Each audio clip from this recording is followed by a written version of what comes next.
sent them to me. Mm-hmm. Okay. I hope I don't. You'll be fine. You ready? I'm not good off the cuff. I'm just not. Well, you're on the cuff now. Okay. All right. So, with difference makers for our community, and Debbie, this is a community that we do the Facebook Live. I know you've seen at least one of them, where it's basically business owners and entrepreneurs and individuals who, through their professional paths, want to make a difference. And one of the questions that I've had is, I have a degree and I spent a lot of time getting my degrees. And now as an entrepreneur, I've heard, or I've caught myself saying, I don't use them, which I know isn't the truth. And we're going to get into that. But that's why I'm really grateful that we have Debbie Fisher here from University of Richmond's Robbins School of Business, which I'm a huge fan of.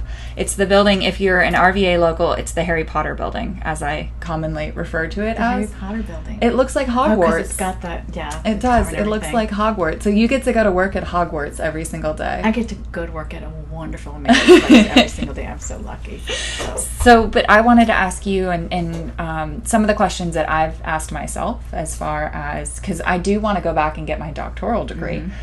But it's kind of the why. Like, do I want it just to have another piece of paper hanging on the wall? And then what is my perception as far as having the piece of paper on the wall? And so you guys know in the community, I have a sheet here of questions, and Debbie has taken the time to do her homework, and she has incredible answers. And so if you see either of us looking down, it's because I'm trying to make sure I'm asking the questions that you wanted the answers to and I wanted the answers to, and Debbie's trying to make sure that she gives you all of the answers that she has stored up. And as always, feel free to type in the comments, and if you have any questions for Debbie, and I will get to those.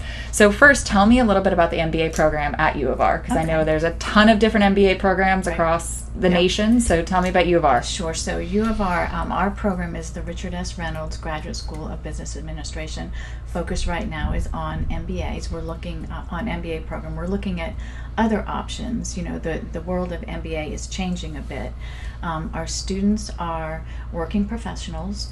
So along with school, they have they're balancing work full-time, they're balancing families, they're balancing life, they're balancing their volunteer opportunities. So they are a very dedicated group of students, and I'm just admiring. I think they're just amazing. So a third of our students come from the engineering background. Okay. A third of them come from business, and a third of them come from liberal arts and the humanities. Okay. So it's a wide range.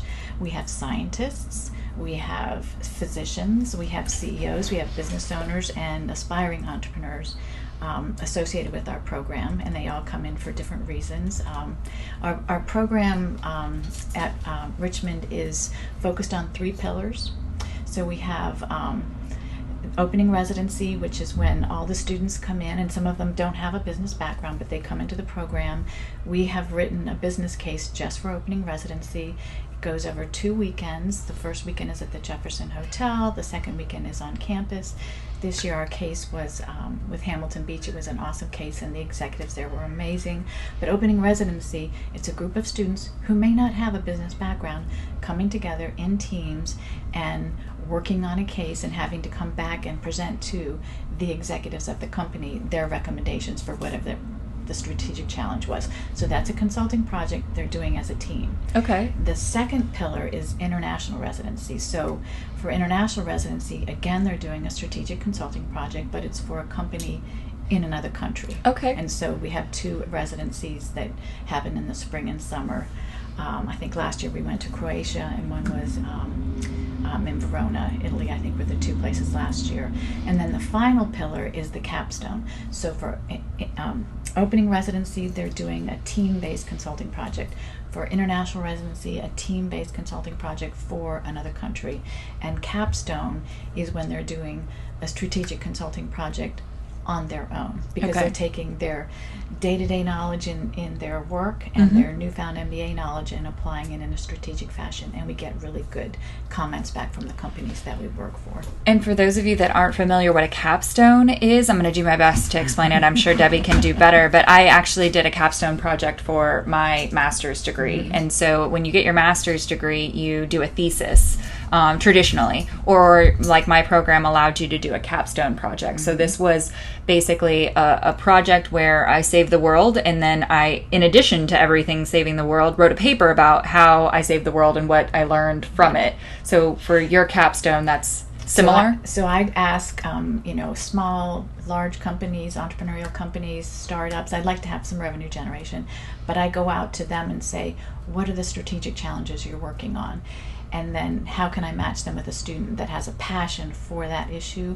And so we want the projects to be truly a true strategic challenge. The students spend 6 to 8 months focused on researching, externally, and then there's internal research, and then they have to come back at the end of that 8 months and present their recommendations to the client. Oh, that's and great. Then, and generally we get good feedback from the clients, like, because I ask them at the end, are you going to implement some or none or all of the recommendations? Yeah. And we get really good responses to that. And we got some great cheerleaders, so it's a good thing. Well, I'm fascinated by that and could probably ask you a million questions about that. But if we're going to go back to the questions that I had here, a lot of, so when I went to college, there was no study on entrepreneurship. Like, my parents were entrepreneurs. My grandfather was an entrepreneur, but it was kind of like entrepreneurs didn't go to college. And maybe that's an incorrect bias, but that was kind of this belief or the kind of school of thought. And then I went to college, but there was nothing to study entrepreneurship. You could go into the School of Business and study basically what looked and felt like a corporate career, preparing for a corporate career, or you could study a specific field and kind of go and get a JOB. But for somebody who was going to open their own company, there wasn't a clear path. And I do know now that universities have like a degree in entrepreneurship, which some I guess like tried and true entrepreneurs are like, well, that's kind of the opposite of entrepreneurship, because entrepreneurship should be the school of hard knocks. And so then there's the MBA program too. So kind of talk to me a little bit about, in 2019, from the collegiate standpoint, entrepreneurship, degrees in entrepreneurship, and an MBA. Because if I broke down the study of business would be entrepreneurship. Right. Well, for some. Okay. Because, some have, I have no aspirations in that area. So it just depends, how risk averse are you? How important is security? Because sometimes with entrepreneurship, you're kind of losing some of those things. Does U of R have an entrepreneurship program focus? Like, the university itself is working on developing, a creativity, innovation, entrepreneurship organization. So that's something that's in the works now. They're working on it. In the MBA program, you can customize your program by looking at the electives. So what are the electives being offered in we've got courses in entrepreneurship, but what are some of the electives that you can add on there so that you can kind of focus your concentration, and that works. But it is important. An MBA is important because, as we were talking earlier, as you're if you go straight into entrepreneurship and you're working so hard in your business and trying to build your business, and it you is get a to survival a point that it's like, all right, I can't do it all, and so I now can't just work in the business. I need to work on the business, and you need a great management team. I don't know. Maybe you have a great management team, but the MBA program, can help you understand who you need on your team, how to select them, how to manage and evaluate them. It's interesting that for your board, for your management team, some of the things, some of the capstone projects that we get are from organizations saying, we need help working better. How can we work better with our boards? Because there's, all kinds of different kinds of boards. And the connections that you make in the classroom, the people that you meet in the classroom also come into play as far as entrepreneurial ventures as well. We have a couple students right now. I was talking to one last night who's like, oh yeah, this person just graduated and he's ready, but he wants me as his partner. And it's just like, come on, because they have an idea, it's a good one, and it's just like they're so ready to get started, but so we're waiting for the second one to graduate, and then they're gonna, well, they probably won't wait that long. They're probably gonna go ahead and get that started. It's kind of like getting married, right? Like, and so, like, if and two, in the MBA program, if you can in 2 years, while working full time on building your business, and get the same kind of experience across a wide range of areas, that's great. However, it can be difficult to design that kind of multifaceted experience only in the job, because things come up, and you can't get the knowledge in as condensed and well thought out of a fashion as you can going through the right MBA program for you, and it's the right MBA program for you. It might be an online program works better for you just because of your time or whatever. So, you do your research and what is the best. But so experience is great, but the theory that you learn in a good MBA program can help you understand why something worked in your business and maybe why it didn't work. So, there's really good things that you're learning in the classroom that will help you with your ventures.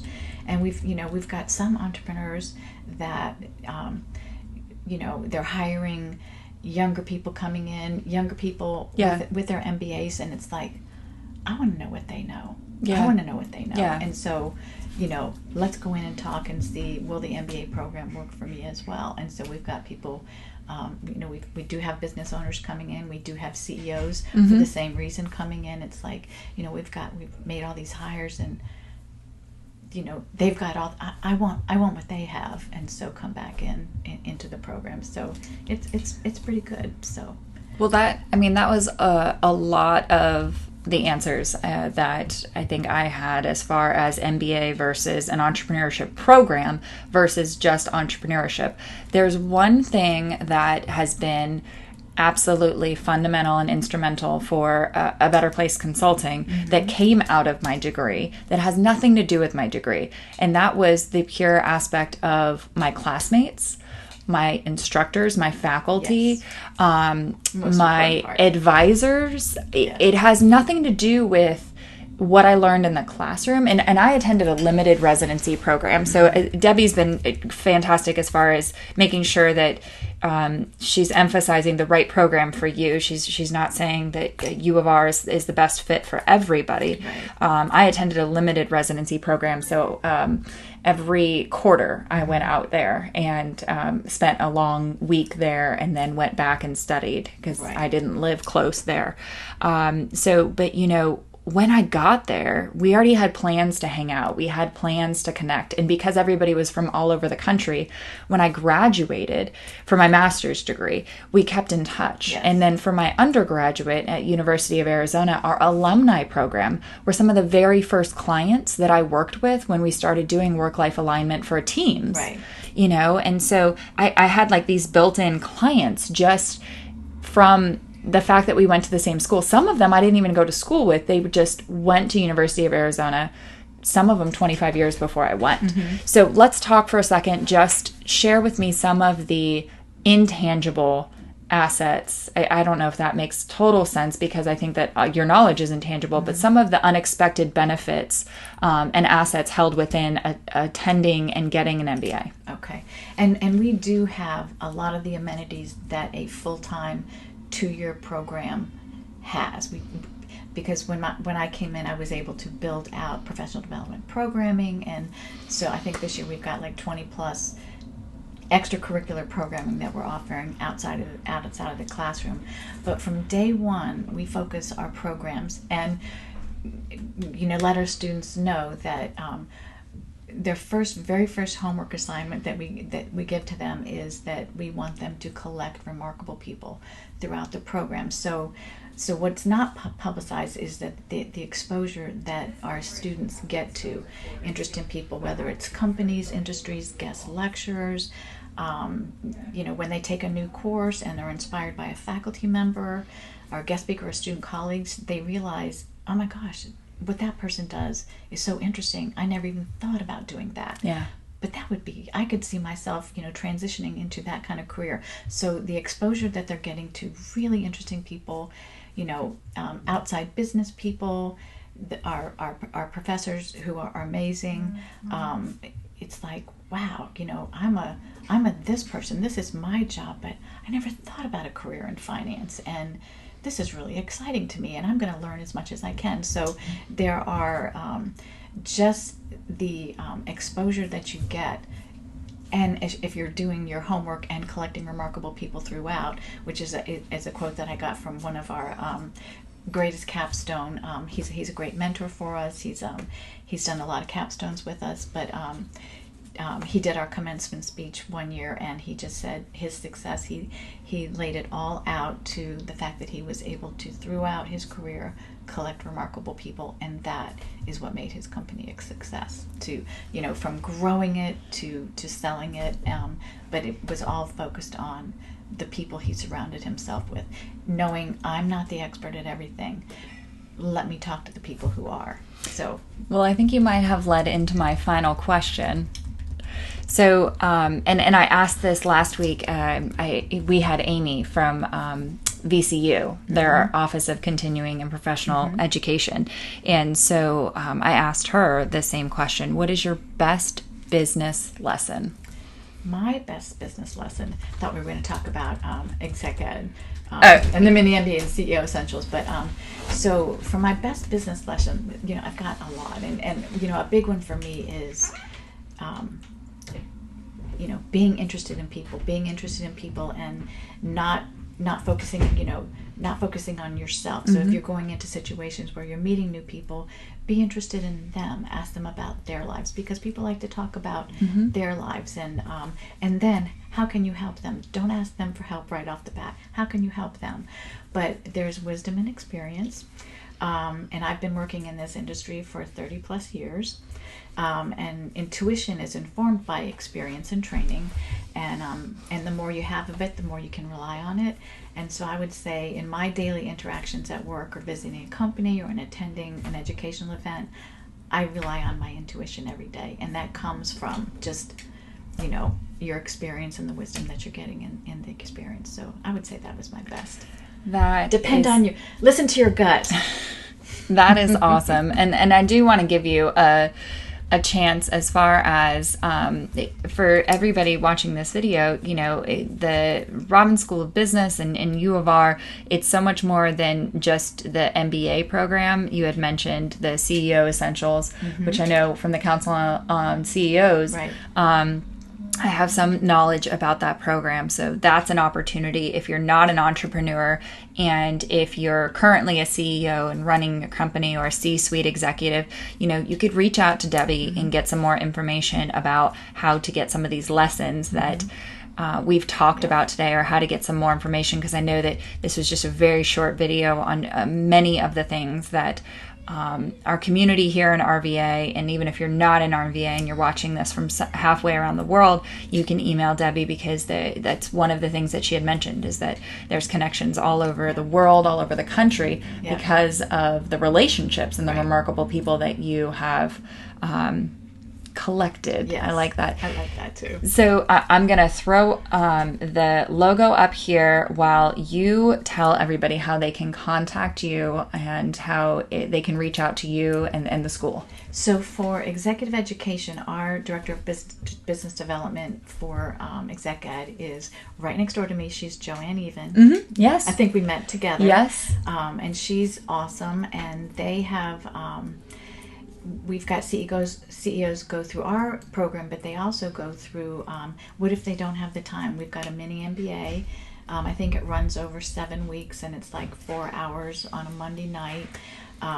We also have CEO Essentials, so a lot of the Virginia Council of CEO members to participate in the CEO Essentials.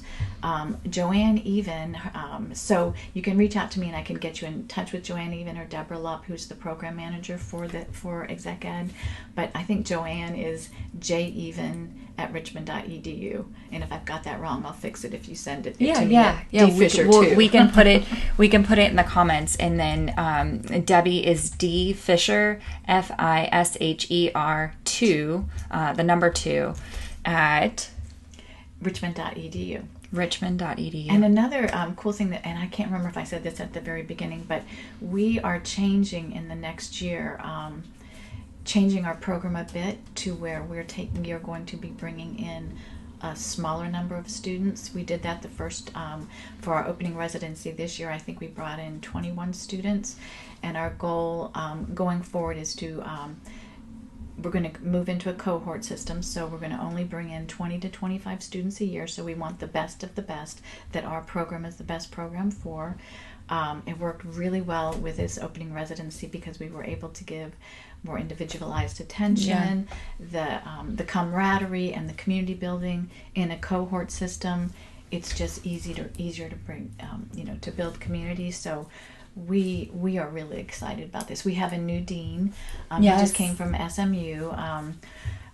He goes by Mickey Quinones, and he is innovative, and he is an idea person. So he's my kind of person. I saw him at the lunch last Thursday. He's my kind of person, and he's pretty awesome, and we're really excited about having him on board. So.